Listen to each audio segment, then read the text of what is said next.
जय माता दी। बहुत स्वागत है आप सभी का जी राजस्थान के हमारे इस खास कार्यक्रम 9 रूप शक्ति स्वरूप में, और मैं आपके साथ अंकुर श्रीवास्तव। नवरात्रि में आज पूजा का चौथा दिन है और आज मां कुष्मांडा देवी की पूजा की जा रही है। मां कुष्मांडा देवी की पूजा में पेठे का भोग लगाने का विशेष महत्व माना गया है। इसके साथ ही मां कुष्मांडा को पीला रंग सबसे प्रिय है। मां का ये रूप जो है वो हमें जीवन में शक्ति प्रदान करने वाला माना गया है। देवी ने अपनी हंसी मात्र से ब्रह्मांड की रचना कर दी और इसलिए उन्हें आदि शक्ति या आदि स्वरूपा भी कहा जाता है। तो आइए जानते हैं कि नवरात्रि के चौथे दिन मां कुष्मांडा देवी की पूजा कैसे करनी चाहिए। मां कुष्मांडा देवी की महिमा जानेंगे और हमारे इस खास कार्यक्रम में 9 रूप शक्ति स्वरूपा, हमारे इस खास कार्यक्रम में मेहमान भी जुड़ेंगे खास, जो कि आपको बताएंगे पूजा की विधि क्या है, विधान क्या है। लेकिन उससे पहले आपको दिखाते हैं माता की महिमा से जुड़ी हुई ये रिपोर्ट।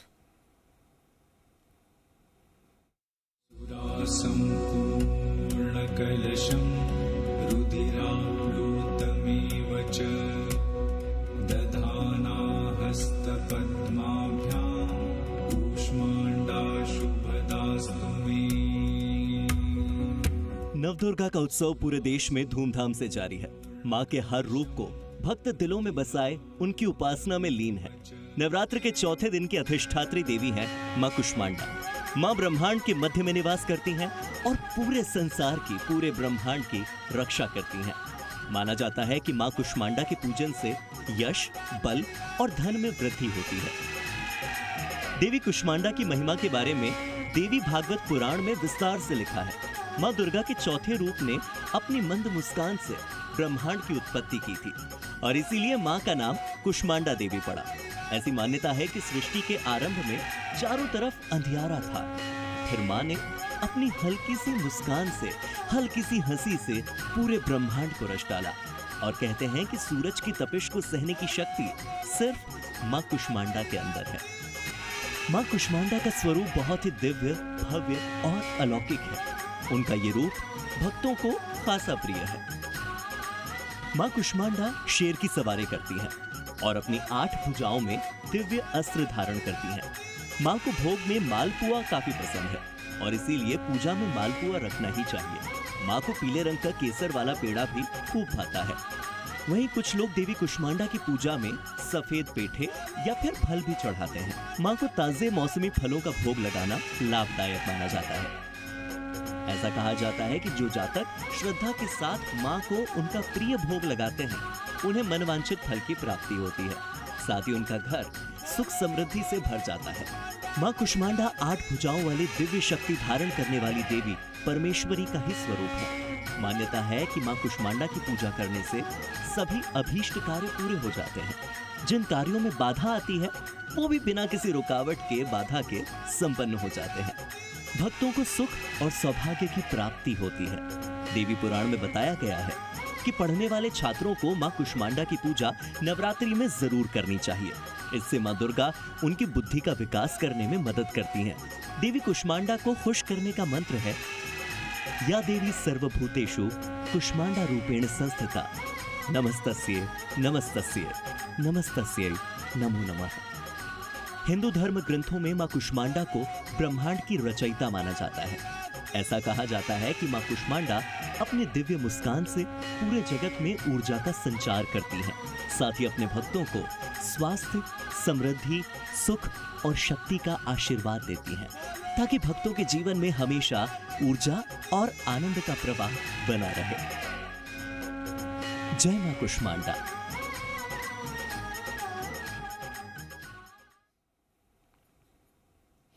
तो आज चौथे दिन मां कुष्मांडा के स्वरूप की पूजा अर्चना की जा रही है और किस तरीके से उनकी आराधना करनी है, किस तरीके से उनके पूजा का विधान होगा, ये हम जानेंगे। हमारे साथ खास मेहमान जुड़ रहे हैं, उनसे सबसे पहले मैं आपको तारुफ करवा देती हूं। हमारे साथ मेहमान जुड़ रही हैं मृदुला श्रीवास्तव जी, ज्योतिष आचार्य है। मृदुला जी, आपका स्वागत है जी राजस्थान पर। नमस्कार जी मृदुला जी, सबसे पहले सारी शुभकामनाएं। जी, आपको भी बहुत सारी शुभकामनाएं। और सबसे पहले हम जानना चाहेंगे, आज माँ कुष्मांडा की पूजा अर्चना होती है, उनका स्वरूप कैसा है? सबसे पहले उनके स्वरूप के बारे में जानना चाहेंगे कि माँ कुष्मांडा जो हैं, 8 भुजाएं हैं उनकी, उन 8 भुजाओं में क्या क्या उन्होंने लिया हुआ है, और साथ के साथ उनका जो स्वरूप है वो क्या संदेश देता है? अगर आप उनके स्वरूप की बात करें तो उनके स्वरूप में बहुत ही तेज है, क्योंकि एक कुष्मांडा देवी ही है जो सूर्य लोक में वास करती हैं। और हिंदू पौराणिक कथाओं के अनुसार एक ऐसी मान्यता है कि जब ब्रह्मांड में अंधेरा छा गया था, तो कुष्मांडा की मधुर मुस्कुराहट से ही एक प्रकाश ने उत्पन्न हुआ था और एक नए ब्रह्मांड की रचना हुई थी। तो इसलिए उनका नाम कुष्मांडा पड़ा, और उनकी 8 भुजाओं की वजह से उन्हें अष्ट देवी भी कहा जाता है। जी, बिल्कुल। तो 8 भुजाओं की वजह से माँ कुष्मांडा को अष्ट देवी भी कहा जाता है। अब आएंगे उनके पूजा के विधान पे। तो सबसे पहले माँ कुष्मांडा को प्रिय क्या है, कौन सा रंग उन्हें प्रिय है, और अगर भोग लगाना हो तो माता को सबसे प्रिय कौन सा पकवान है, या कौन सा भोग ऐसा मिष्ठान का लगाया जा सकता है? फूल अगर उन्हें अर्पित करते हैं पूजा में तो कौन सा फूल सबसे ज्यादा उन्हें प्रिय है? पहले कुष्मांडा देवी को हरा और पीला रंग बहुत प्रिय है। अगर आप कुष्मांडा देवी की पूजा कर रहे हैं तो आपको हरे और पीले वस्त्र धारण करके ही पूजा करनी चाहिए। यहाँ तक कि आप उन्हें हरी और पीली चुनरी भी अर्पित कर सकते हैं। अगर आपको माता रानी को प्रसन्न करना है तो आपको उनके पसंदीदा भोग चढ़ाने चाहिए, जैसे कि मालपुआ और पेठा, वो अति प्रिय, तो आपकी सारी मनोकामनाएं वो जल्दी पूर्ण करेंगी। जी, बिल्कुल। और इसके साथ ही जी मृदुला जी, अपनी बात पूरी कीजिए। हाँ, और अगर आप कुष्मांडा देवी के अष्ट भुजाएं हैं जिसमें सारे अस्त्र शस्त्र हैं, बट वो काफी बैलेंस है क्योंकि उनके साथ जपित माला और अमृत कलश भी है। इसलिए जिसको भी जिंदगी में बैलेंस चाहिए उन्हें कुष्मांडा देवी की पूजा करनी चाहिए। जी, तो देखिए, जिसको भी अपनी जिंदगी में बैलेंस चाहिए, यानी कि संतुलन अगर आपको चाहिए जिंदगी में, तो माँ कुष्मांडा की आपको पूजा जरूर करनी चाहिए। अच्छा, अगर पाठ की बात करें तो आज के दिन कौन से ऐसे पाठ है या फिर कौन सा ऐसा मंत्र है जिसका जाप किया जा सकता है जिससे कि ज्यादा शुभ लाभ मिल सके? देखिए, आज के दिन के लिए अगर आप ब्रह्म मंत्र का जाप कर सकते हैं, जो कि ओम देवी कुष्मांडाय नमः। वैसे देखा जाए तो 9 दिनों में आपको दुर्गा सप्तशती का पाठ जरूर करना चाहिए। अगर आप व्रत कर रहे हैं, फलाहार करिए और पाठ जरूर करिए। जी, बिल्कुल। तो देखिए, आप जो मंत्र हैं जो अभी मृदुला जी ने आपको बताया उसका जाप कर सकते हैं, साथ ही दुर्गा सप्तशती का आपको पाठ पूरे नवरात्रि में करना ही है। इसके साथ ही माँ कुष्मांडा जो हैं वो कौन से ग्रह को प्रभावित करती हैं? कौन सा ग्रह ऐसा है जो कि माँ कुष्मांडा की पूजा करने से हम मजबूत कर सकते हैं? बुध ग्रह।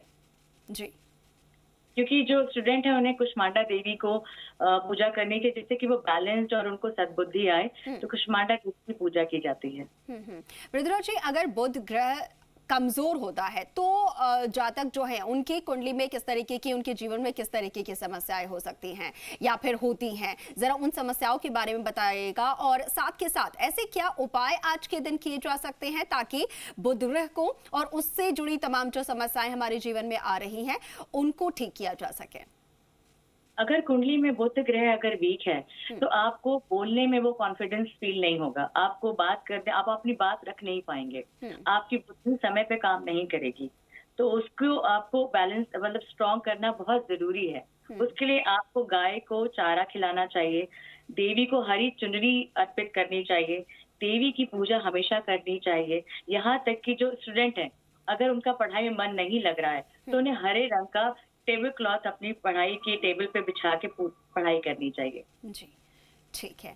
तो हरा रंग, जैसा कि मृदुला जी ने बताया, हरा रंग और पीला रंग जो है वो माँ कुष्मांडा को बहुत प्रिय है। तो आज हमारे जो तमाम दर्शक भी अर्पित कर सकते हैं आज के दिन।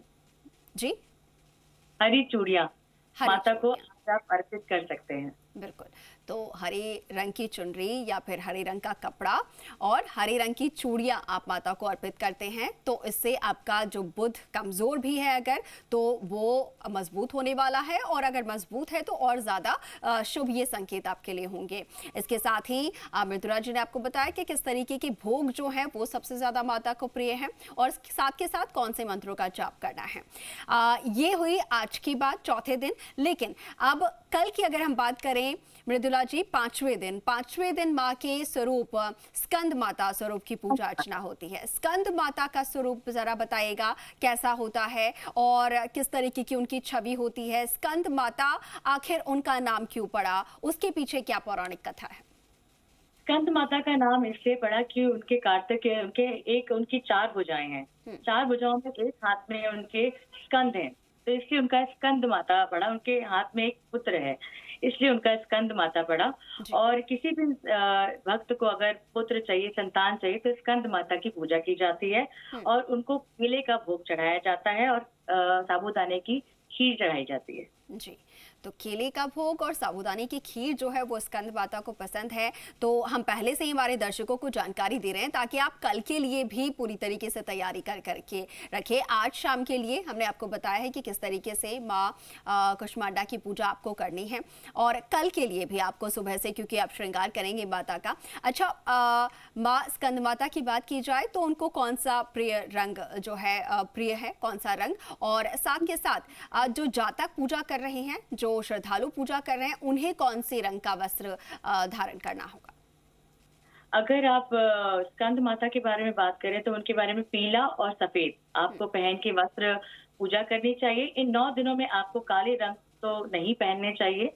हमेशा पीला, सफेद या लाल कलर का या हरे रंग का वस्त्र पहन के ही पूजा करनी चाहिए। जी, और अगर यहाँ पर पकवानों की बात की जाए, खासतौर पर जिन लोगों का व्रत है, वो लोग क्या पकवान जो है वो यहाँ पर ले सकते हैं, जो लोग व्रती हैं उनके लिए?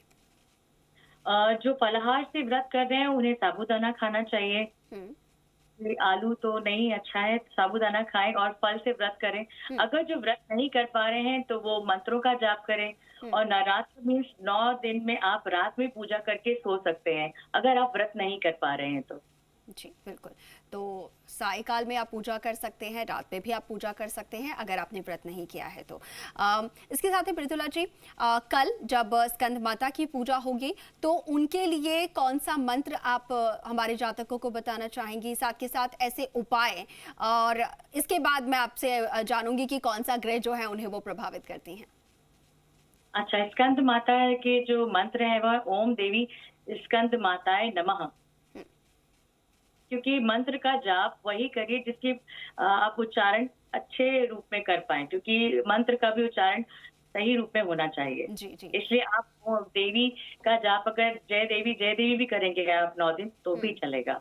बिल्कुल, ठीक है। अच्छा, अब आते हैं राशियों पर। कौन सी राशि या फिर कौन सा ग्रह जो है वो स्कंद माता प्रभावित करती हैं, और उनकी पूजा करने से वो कौन सा ग्रह है जो कि मजबूत हो जाएगा और उसके शुभ फल तमाम जो श्रद्धालु हैं उन्हें मिल पाएंगे?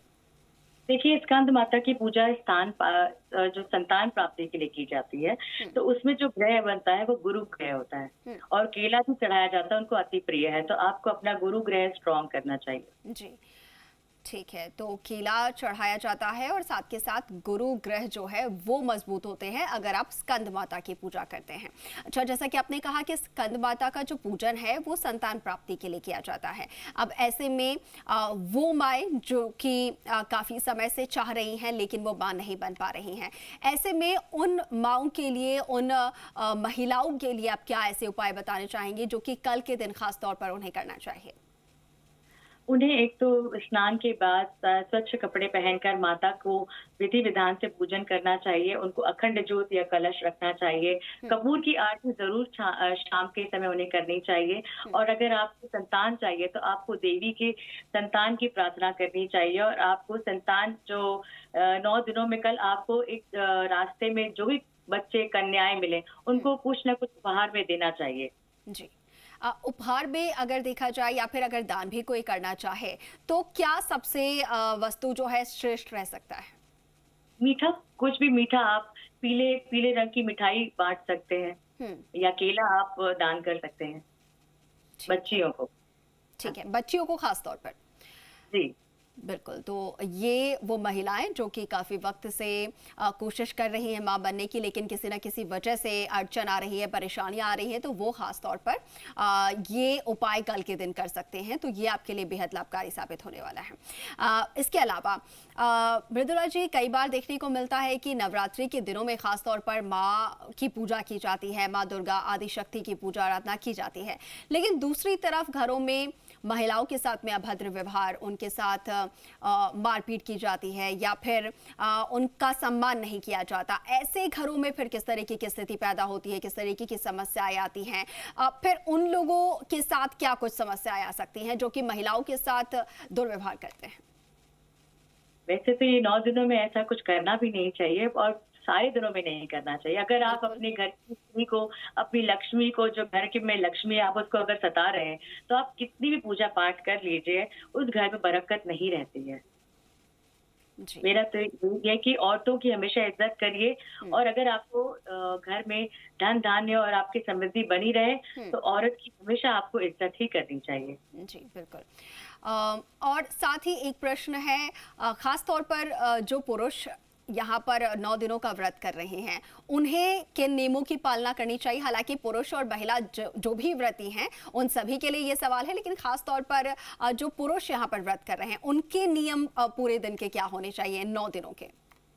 देखिए, पुरुष तो वर्किंग होते हैं, काम घर पे भी रहते हैं, बाहर भी काम निकलना पड़ता है। आप जब भी पूजा पाठ पर बैठे, पूजा अर्चना करने बैठे, तो एक मैं आपको मंत्र बताती हूँ, क्योंकि आप सुबह से बहुत सारे काम बाहर से आते हैं तो नेगेटिविटी भी आती है। तो मंत्र पूजा करने से पहले आप अपने सर पे पानी का छिड़का लीजिए और पवित्र पवित्र करके 3 बार आप अपने सर से जल करिए। ऐसे में आप पवित्र हो जाएंगे और आप फिर पूजा स्थान पे बैठ के पूजा कर सकते हैं। जी बिल्कुल, तो ये जो नियम थे ये सभी व्रतियों के लिए थे, और ख़ास तौर पर जो पुरुष, क्योंकि ज़्यादातर जो पुरुष हैं वो सभी कामकाजी होते हैं, तो ऐसे में व्रत करना और साथ के साथ पूरे दिन काम करना बेहद मुश्किल हो जाता है। हालांकि ये उन महिलाओं के लिए भी है जो कि साथ के साथ व्रत कर रही हैं और काम भी।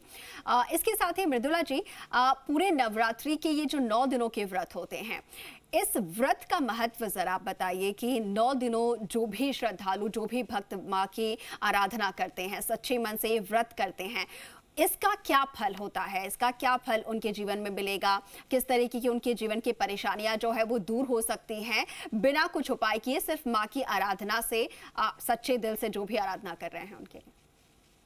ये 9 दिन ही माँ की आराधना के हैं। आपको सच्चे दिल से माता रानी को याद करना चाहिए, उनके मंत्रों का जाप करना चाहिए, उनका पाठ करना चाहिए, उन्हें हर रूप में प्रसन्न करना चाहिए, उनके मन के भोग चढ़ाने चाहिए।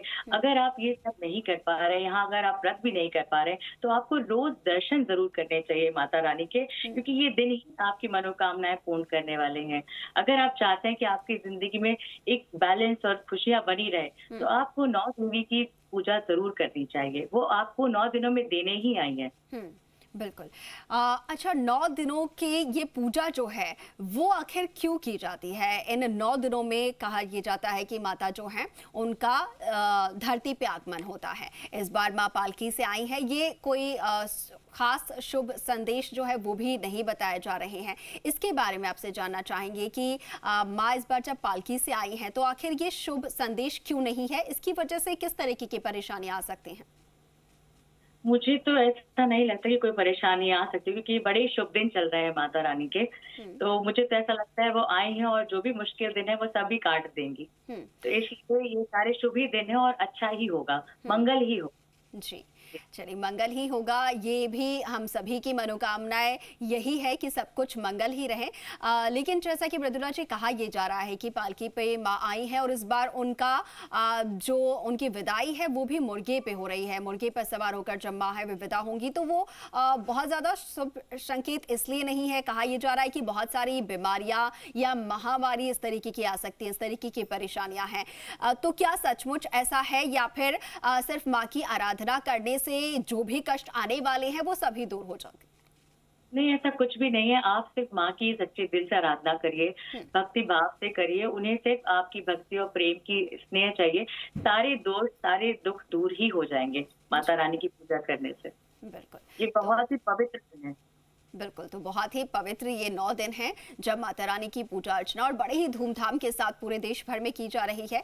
और जो भी परेशानियां अगर आने वाली भी होंगी तो भी माँ शक्ति जो है, आदि शक्ति जो है, वो इन सभी दुखों को दूर कर देंगी।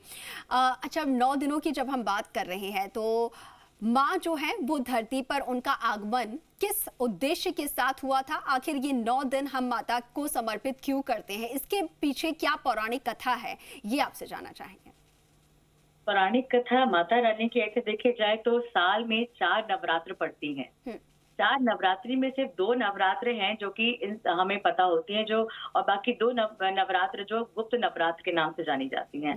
तो ये नवरात्र के दिन ही आते हैं कि आप माता रानी आई हैं तो आपको उनके भक्ति भाव और पूजा में लीन रहना है, इसलिए वो आती हैं और सारे दुख और कष्ट दूर करने के लिए ये 9 दिन बनाए गए हैं। जी, वो आती हैं और अपने भक्तों की सारी मनोकामनाएं पूर्ण करती हैं और संसार के सारे दुखों को साथ में ले जाती हैं। बिल्कुल, तो संसार के सारे दुखों को माता जो हैं जब भी आती हैं और इन 9 दिनों में वो धरती पर रहती हैं, उनके सभी जो भक्त हैं उन पर उनकी कृपा बरसती है। हालांकि हमेशा ही उनकी कृपा जो, उनका आशीर्वाद जो है वो सभी भक्तों पर रहता है, लेकिन खास तौर पर इन 9 दिनों में माँ जब धरती पर है तब। जी मृदुला जी बताइए। खास दिन भी होते हैं, ये 9 दिन पूरे खास हैं, तो आप माता रानी को प्रसन्न करके अपने जीवन में सारी खुशियां पा सकते हैं। बिल्कुल, माता रानी को प्रसन्न करके सारी खुशियां प्राप्त कर सकते हैं। अच्छा, माँ जो है उनका एक स्वरूप लक्ष्मी का भी है। अब ऐसे में खासतौर पर जिनके जीवन में आर्थिक परेशानियां आ रही हैं, आर्थिक स्थिति जिनकी ठीक नहीं है, उनके लिए आप कुछ उपाय बता सकते हैं? अगर कुछ ऐसे उपाय 9 दिनों में किए जाए ताकि जो आर्थिक समस्या उनके जीवन में आ रही है, आर्थिक तंगी है, ये कष्ट दूर हो जाए। अगर आपको 9 दिनों में उपाय करना है और आर्थिक तंगी से परेशानी है तो आपको कन्याओं की पूजा करनी चाहिए, उनके पैर पूजने चाहिए, उन्हें उपहार देने चाहिए, मीठा देना चाहिए और घर की लक्ष्मी और बेटियों के इज्जत देनी चाहिए और बेटियों के पैर पूजने चाहिए। अगर जिस घर में बेटी है, जो कन्या है, तो पिता जो है उसके पैर छू के काम पर जाएं। माता ने अगर 9 दिन के व्रत रखे हैं तो अपनी बेटी के पैर छुएं। जितना आप औरत और बच्चियों की इज्जत करेंगे और उनको उपहार देंगे, आपके घर पे लक्ष्मी वास करेंगी। ठीक है, तो जितना आप बेटियों का सम्मान करेंगे, जितना आप महिलाओं का सम्मान करेंगे, उतनी ही ज्यादा आपको धन की प्राप्ति होगी। और अच्छा, एक और बात मृदुला जी, कहा यह जाता है कि नवरात्रि के दिनों में नजर बहुत ज्यादा लग जाते हैं, या फिर किया कराया भी अगर होता है तो नवरात्रि के दिनों में बहुत ज्यादा किया जाता है। तो ऐसे में उन बुरी नजरों से बचने के लिए, उन नकारात्मक शक्तियों से बचने के लिए किस तरीके से खुद को सुरक्षित रखने के लिए उपाय किए जाए, और साथ के साथ अपने घर को भी, पूरा अगर जो घर का वातावरण है उन्हें भी कैसे पॉजिटिव रखा जाए, इसके लिए उपाय जरा बताइए।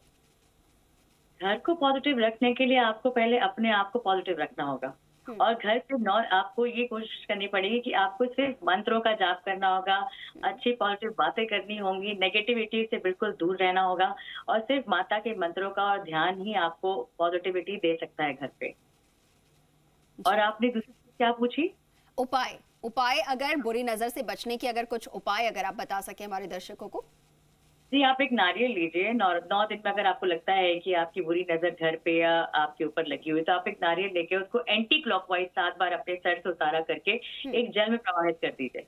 जी बिल्कुल, तो नारियल से आप ये जो उपाय है वो कर सकते हैं, जिससे कि अगर बुरी नज़र आपको लगी है किसी की तो वो बुरी नज़र भी यहाँ पर उतारी जा सकती है।